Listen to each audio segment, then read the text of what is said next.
This is 100 reasons to hate books!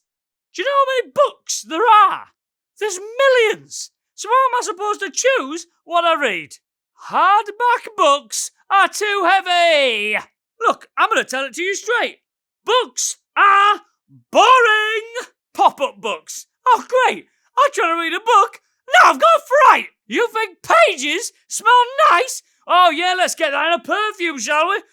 Let's get on to the head of Paco Rabanne. See if he wants to make a book-smelling perfume. Oh, I wonder what's going to... Oh, where did that come from? Oh, my name's J.K. Rowling. I'm going to write some new books, but I'm going to call myself Robert Galbraith because I don't want anyone to know. Oh, what's happened here? Everyone knows, and my sales have gone right up. Oh, no. I read a kid's book the other day about this caterpillar, and he just can't stop eating. The guy's got a weight problem. His friends are telling him, come on, mate, oh, you're eating too much. And he's like, shut up. You're body shaming me. I eat what I want. Puzzle books. You take something that's boring, you put it in something that's boring, you got double boring. I'll read another one. Where this dog's gone missing? And it's up to me to spot the dog. I can't see where the dog is. Most of these kids are without a pet now because I can't see where the dog is. In a book, you've got to do all the legwork in trying to picture what someone looks like. On TV, someone comes in, you have to do loads of description of like, oh, here comes my wife. She is 35 years old. And you're like, yeah, I can see that, mate. In a book, you got to conjure all out yourself. I'm adding extra arms on people. He's not telling me not to. True crime books. What kind of sadistic stuff is that? Oh, 35 people got murdered by someone. I got an idea. Why not write about it and try and get a bit of wedge off their cold, dead bodies? The Bible and all religious texts, everyone says it. They're responsible for everyone fighting. Wars, disagreements, all that kind of stuff. Just make them into fun picture books and there'll be less squabbling. Poetry compilations! Yuck! Oh, thou art as pretty as a summer's day and finer than the... f*** off your poetry, p***. You might think, I wouldn't mind a second-hand book, because, yeah, books are a bit shit, so if you're paying less money for one, good. But sometimes you get a second-hand book and the previous owners scribbled all the little notes all over it. Do you remember, at school, maths textbooks? They're the worst type of books on the planet! Sex in books is always terrible. They even have this annual award that they give out to an author who's written the worst sex scene. What does that say? 1, it says that there's always loads of sex in books. 2, it's encouraging authors to write sex in the book so they can get a bit of notoriety. An audio book? That's not a book then, is it? I once woke up as the audio book was talking about a character waking up and that f***ed my head.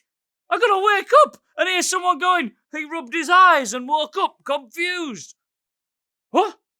He could hear a voice in the distance. I'm like, what the hell is going on here? Couple of arrogant burglars narrating their own burglary. Paper cuts! Do you know where you find books?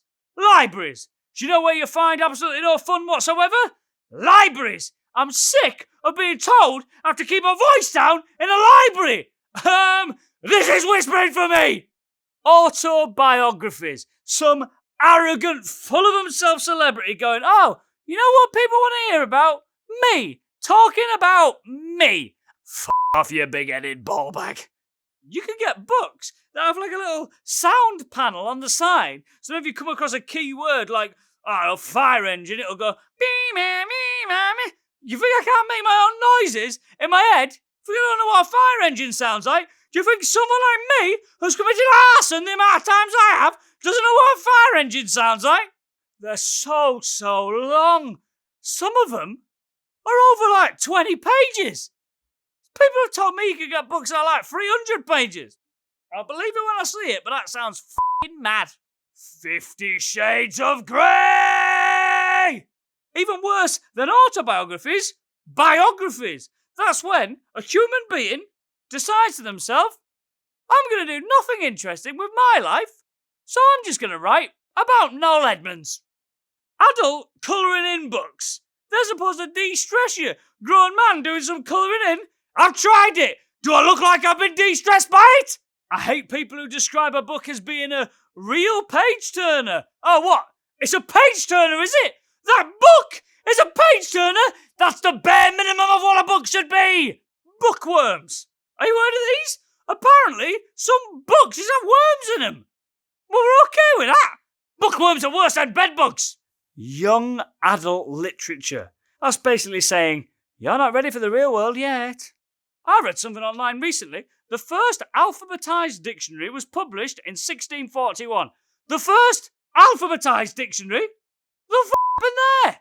Group of men in the room, in the olden days, just like, right, got a very important job here. Got to collect all the words in the English language, put them in order. This is going to spread literacy across the globe. I guess the best thing to do is shout them out as they come to your heads, lads. Dog, brilliant, brilliant. I'm putting that in. Put that in. Let's get them in. What's going to sex? Oh, he's a kinky one. Kinky! Let's get them all in.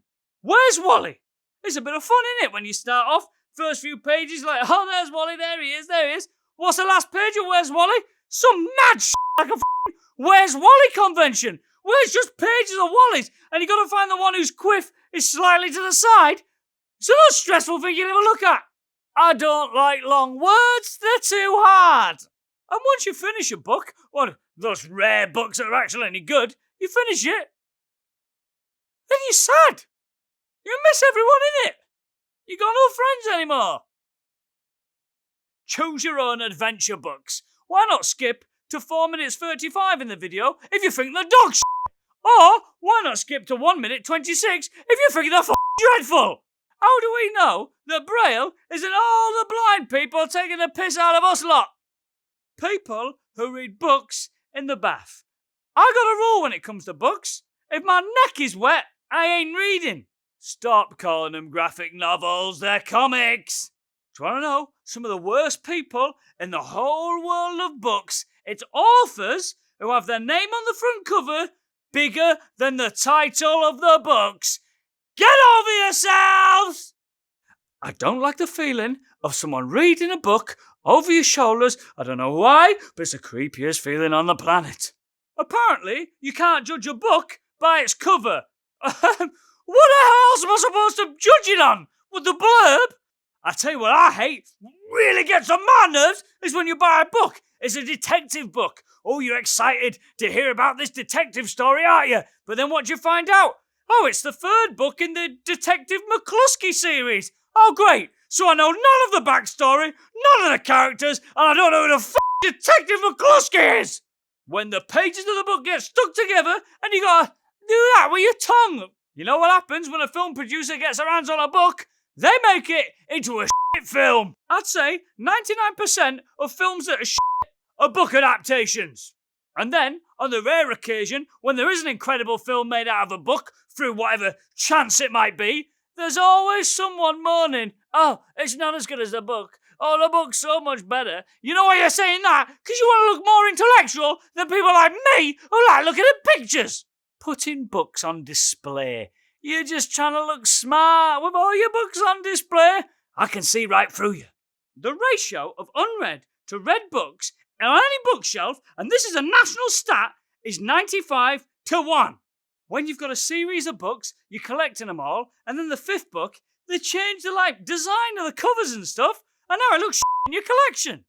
The worst thing about books is that on the rare occasion that one is good, it ruins your life. I missed a train stop. I've missed tube stops. I've been reading, thinking, oh, I'll read for 15 minutes.